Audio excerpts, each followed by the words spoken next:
Here we go, the first two cars heading off the line right now.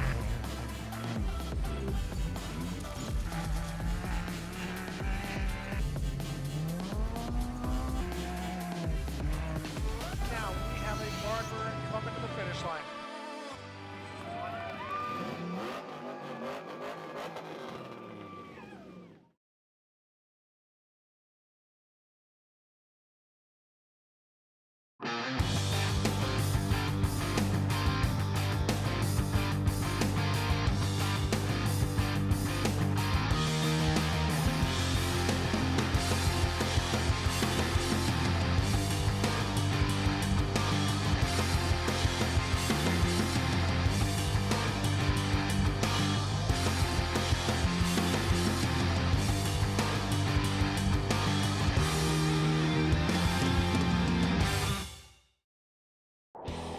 Go further.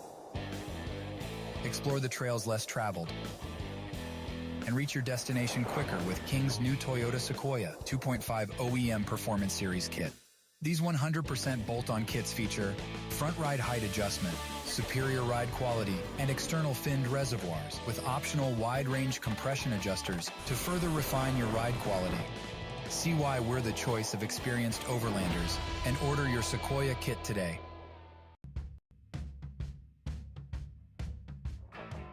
Sure, everything's made of something, but time and sweat is what puts it together. And it's that relentless application of effort against the clock that created everything around us. The BF Goodrich HD Terrain Tire is engineered to tackle the extreme situations heavy-duty trucks are met with head-on. Because downtime can't exist when there's a job to do. Time isn't something to marvel at. It's something to be seized. It's a tool we put firmly in your hands. BF Goodrich, what are you building for? All right, what's up, guys? We are back. It is 2 o'clock, and it's time for your next update here on Fishgistics. We have a guest going to join. Let's see if we can get him in here. Hold on, he's coming in. Cameron, can you hear us? Hey, what's up, Fish? I can hear you. Yeah, what's going on? What's going on, Cameron? How did your race go? You're obviously out of the truck. That means Ryan Arciero is in. That means you made it to your planned driver change, right? Yep, everything's going to plan. It was pretty crazy. We used 88 of our 89 available gallons, so we were running on fumes. But we doing a lot of Baja 1000 testing stuff with mapping and fuel economy, throttle input. So we are racing, obviously, to win or place well, but we're still doing a lot of work. The race was great. We got stuck behind Pullman for a little while, and we had a really good line that we didn't think anybody in front of us had, and no one went over it until Pullman. So we had to follow him through the line. So he ran good. We had a fun time racing with him. We passed a couple cars parked. Toby was parked, and going up to Mike's Road, we did something a little different with our mapping and our conservation stuff, but we still gapped people behind us, so that was good. I thought overall, other than Cody navigating me off the road one time, it was pretty much perfect. Yeah, it's always the co-driver's fault no matter what, right? Hells yeah, duh. Yeah. Why wouldn't it be? And plus, he's in the car listening to me right now. Oh, overall, perfect. I thought it was pretty tight race course, real technical the first half. I kind of like the technical stuff, so we switched it up a little bit. Ryan's been starting. We had kind of a conservative qualifying, but we also did couple things at qualifying a little bit different too. So a lot of people are caught up in just racing and winning. We have not been able to run the big block in race conditions, so we're doing a ton of testing here this week to make sure that we have all the data we want for the 1,000. Yeah, right on. Well, so far everything sounds like it's going to plan. If you guys are probably looking at the tracker too. They're just getting out to the beach now. It looks like the 7 and the 1 are just about to go up the beach. So headed out there, and then you guys are kind of in that second pack. What is Ryan's plan here? Is he going to try to push through people, or is he just going to take it easy and finish, or what do you think his plan is? Well, we saw how pushing through went at the Baja 500, so I would say we probably won't be doing any of that. But he has the green light to drive however he wants. He's a 3-time Baja 1000 winner. He won this race 2 years ago, I think it was. So we trust him. We don't really tell him what to do. We talked a little bit about strategy and just making sure that we get to the finish line. So I don't think there would be any big risks. Like if it was San Felipe or the 500, at the end of the race, if you have a chance to get to the podium, you might go for it. Yeah. At this race, I don't think that's in the cards for us. But if we can race forward and stay, our timing showed us fourth at race mile 191. The Herbst timing pretty much agreed after they had 2018 cars through. So you never really know what's going on. But for us, our goal has been to run in the top 7 and just have a clean race and get all the data we need. Right on. All right. Well, are you headed up the course to another spot, or the highway to the course, or where are you going? Yeah, we're going to go up to the grassy knoll in Ojos and watch the trucks come through. The bikes are there now, so I don't know. The trucks shouldn't be too long to get over there. I guess a couple more hours. Yeah. Is it running slower than everybody thought it was going to run? Because I thought the first half was going to run kind of slow. Yeah, I think it did actually, because they're only at mile 247 right now, and I was thinking it might finish around 4, but I think it's going to be a little bit later than that. Yeah, it's going to be later. I think the average speed now will pick up. They'll probably be maintaining a 60 mile an hour average, but I bet that we were barely 191, maybe less. Do you know, Cody? 111 we got there? I don't know. Yeah, it's tough. I think it was just real slow. I wouldn't even be surprised with the number of 37 zones and how tight it was and the bushwhacking we had to do if we were under 50 miles an hour. Yeah, for your average to there. Yeah. All right. Well, get up to where you're going. Cody says. What do you say? Cody says 48 miles an hour. 48. All right. So yeah, pretty slow first half of the race, that's for sure, or first third or whatever it was, 2/3. All right. Well, get up to the grassy knoll. If you have service and some trucks are there, we'll check back in with you at another update, maybe in an hour or two. Yeah, it can be your live hit reporter up there when the leaders come through. Hopefully, there's a green and black truck with the big Monster Energy logo on it right in front, and the rest of the all-wheel drives can kiss me right on the patootie. Perfect. We'll pass that information on for you. Yeah, pass it on to them. Get them crazy. All right. They get crazy when we get behind them. We can see their tracks. Yeah, you got to put the they fear start driving crazy. Put some fear in them, right? No one wants to get passed by the two-wheel drive, but too bad.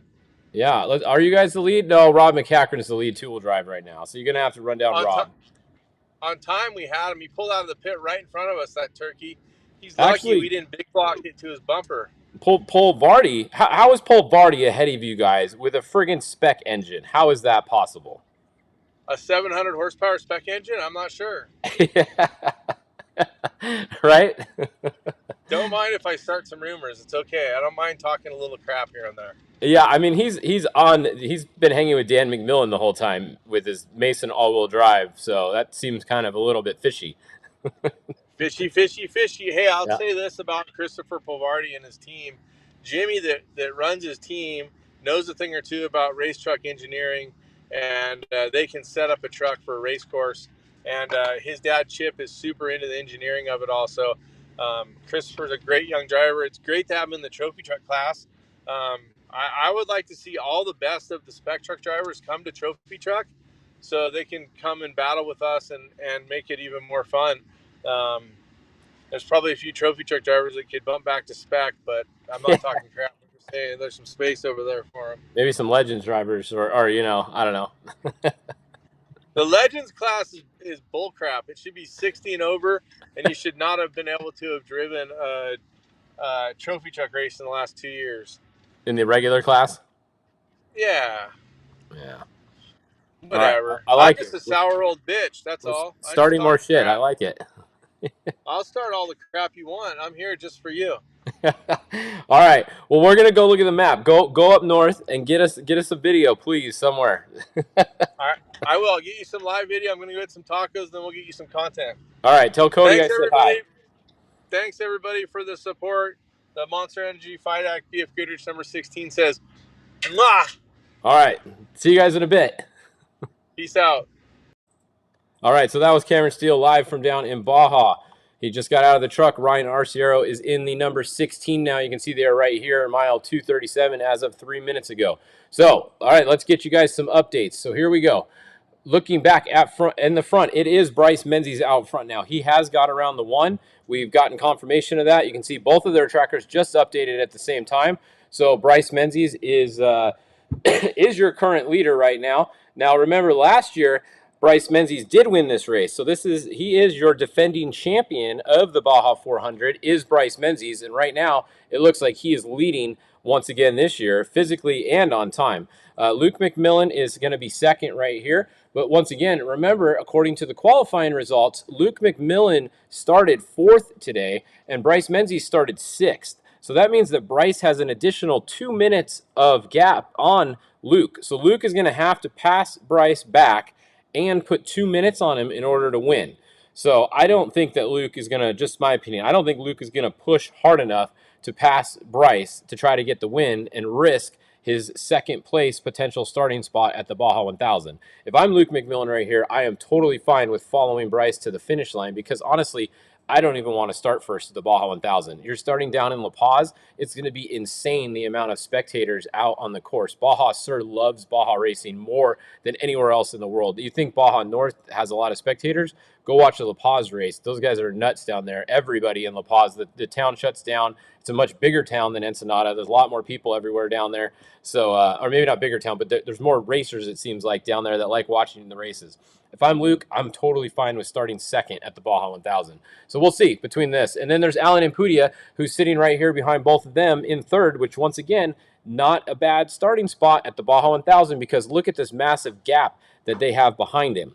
So if you're Alan, you don't want to push the truck too hard because do you really care if you get second at this race? Not really. Do you care if you get first? Maybe. Alan probably wants to win, but at the same time, you don't want to mess it up and have this massive gap right here cost you a great starting spot at the Baja 1000. So definitely interesting to see what's going to happen here in the front. Now, look at this. Andy McMillan is right here, right? So Andy McMillan is driving Bryce Menzies' second truck. So we talked to Andy about this before. I did, and if you're Andy right here and Bryce Menzies is leading, and you have this big gap, do you think Andy is driving a little bit slower to try to stack all these guys up behind him? Because Andy doesn't really care if he finishes fourth or eighth at this point. That means nothing to Andy. Andy is fine. If Bryce wins, then they're starting first, and Andy's racing with Bryce at the next race. So if I'm Andy, I'm going to slow down a little bit right here, and I'm going to start stacking these guys up behind me, just so to make sure if any of these guys have any little issue up here, it gives them a little bit more time in the front. So possibly a strategy with the 31 going on right here. We'll see, though. So 31 and then the 23, Dan McMillan. He's going to be racing with Josh Daniel at the Baja 1000. Josh was supposed to race this race, but he decided to ride a mountain bike and forgot his skills weren't that great, so he broke his wrist. I know you're watching, Josh. So Josh is pretty bummed that he can't be here racing, but he's going to race with Dan McMillan at the Baja 1000, so he's hoping for a good finish for them. Christopher Polvardi, this is Ray Griffith in the 91 now. So that is Ray Griffith driving. Now they are going to be driving with Mike Walser in Mike Walser's all-wheel drive at the Baja 1000. So right now, that entry of Mike Walser is going to be under Christopher Polvardi at the Baja 1000 with the 91, and that's going to be Mike Walser's all-wheel drive truck if this stays the same that it is from the same order that it is right now, because that's going to be a much better starting spot starting there compared to where Mike Walser is right now. Now, remember, Mike Walser did have a little bit of a bad qualifying, and he started, let's see, where did he start? I'm trying to see. I don't even see him right now. He started pretty far back. He had a flat tire. For some reason, there he is. He's 17th. He started 17th back, so he was 17 minutes behind the leader, but he's clearly way more than that behind right now. Also, who else we got up here? We have, okay, so Rob McCachran is kind of maybe playing the same game a little bit that Andy McMillan is playing right now. Rob McCachran is going to be driving with Luke McMillan at the Baja 1000. So Luke McMillan is running second right now. So Rob doesn't necessarily need to push right now and try to pass anybody. So he might just stay with these guys and just cruise to the finish. And, you know, if Luke starts second, Rob doesn't care what he got at this race because he's going to be starting second in Luke's truck at the Baja 1000.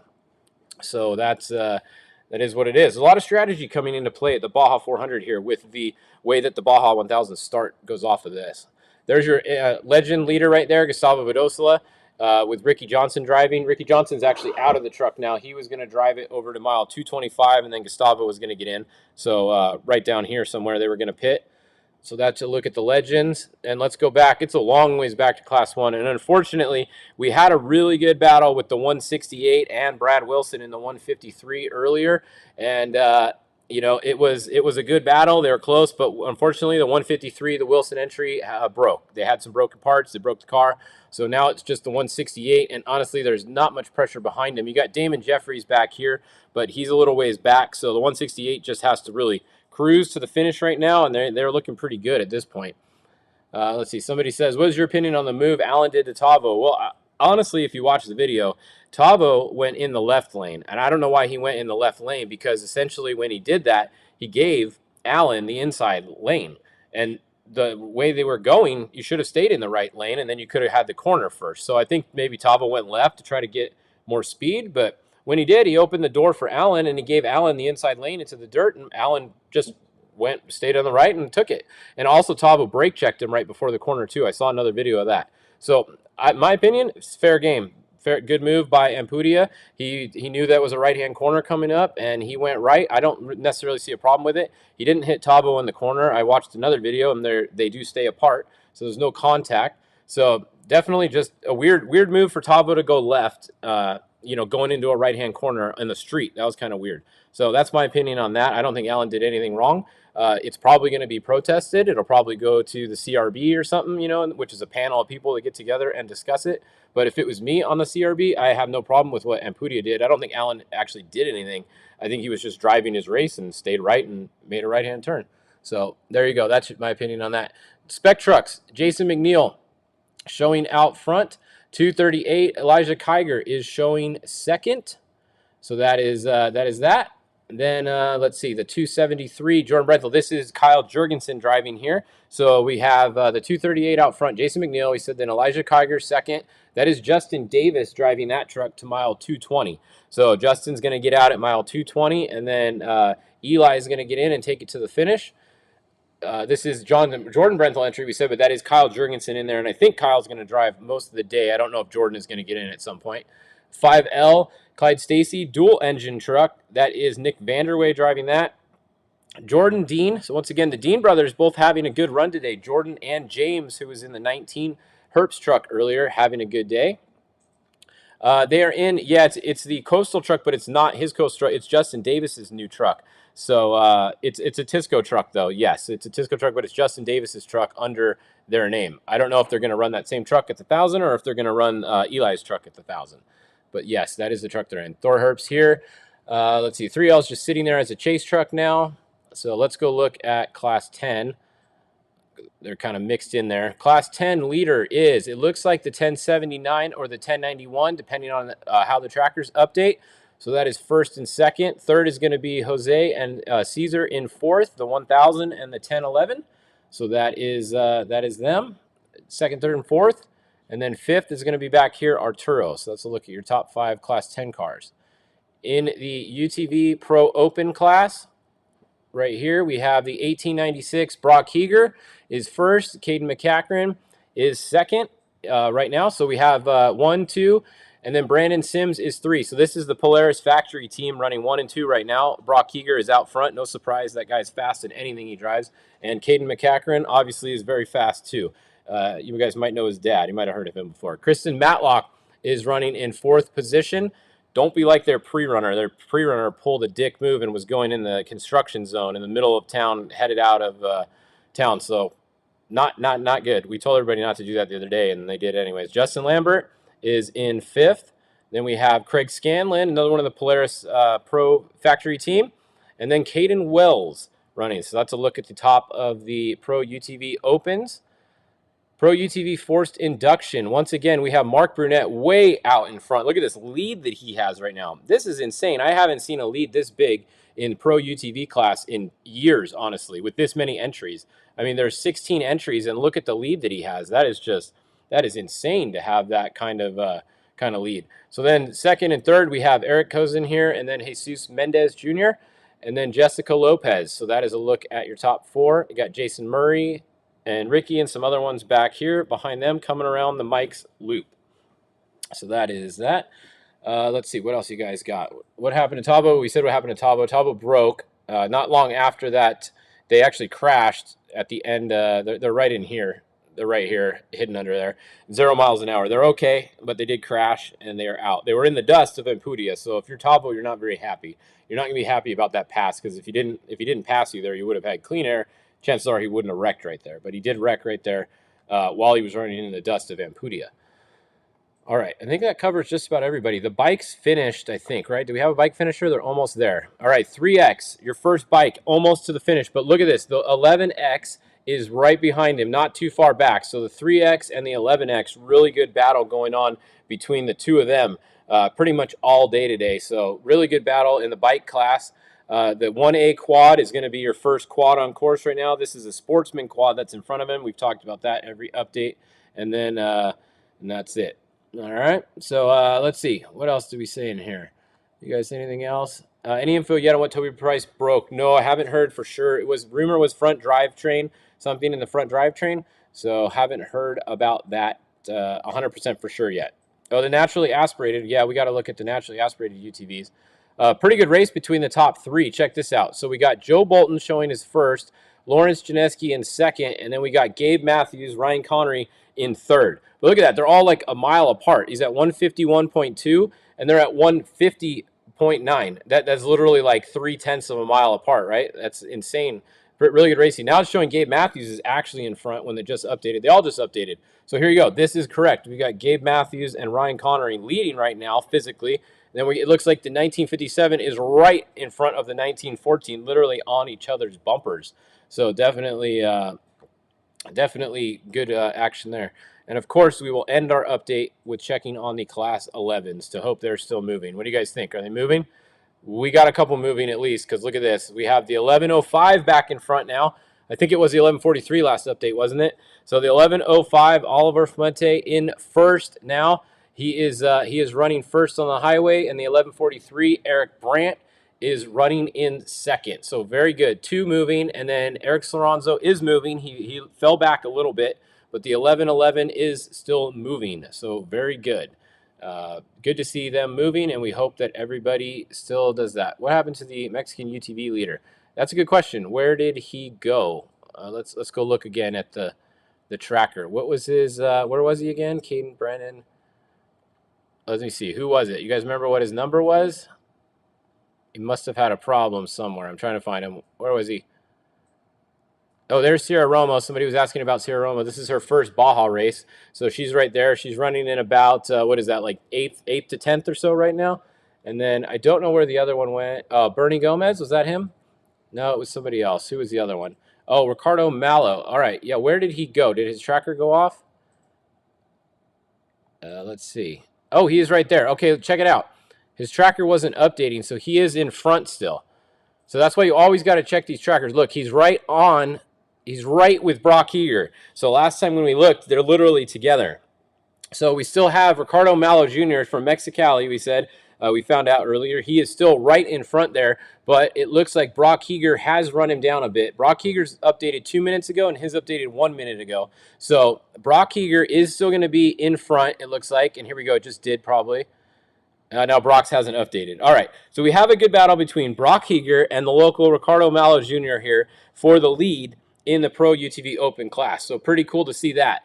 Brock has caught him, and he is going to be in front of him, I think, once it updates, but he is still right there. So he's running second place right behind Brock. So pretty cool. Cool to see one of the local guys doing good in the race down here with all these good big factory guys. So it's always cool when everybody likes to root for the underdog, right? So it's cool when they're there. I think you guys all pulling for them, it looks like, in the comments here. All right, we have a new fan favorite. We're going to have to keep an eye on the 1823 throughout the rest of the day for sure. to see who wins there. All right. All right, that'll do it for our update here. We are going to go post some more stuff on social and update you guys. Come back here at 3. Let's see, is anybody's feed working? Herb's feed is not working, and the Williams feed is not working.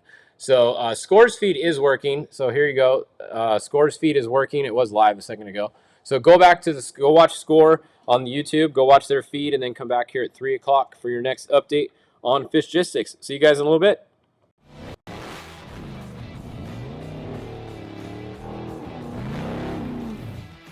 Stacy Clark here, owner and general manager of Unlimited RV. As racers, we know how important time is. Not bad, kid. 5 seconds faster. As racers, we know how important reliability is. At Unlimited RV, we have lifetime warranty, so you know we've got you covered. At Unlimited RV, we offer nationwide free shipping, so you don't have to waste your time getting into the RV or motorhome for your next big adventure.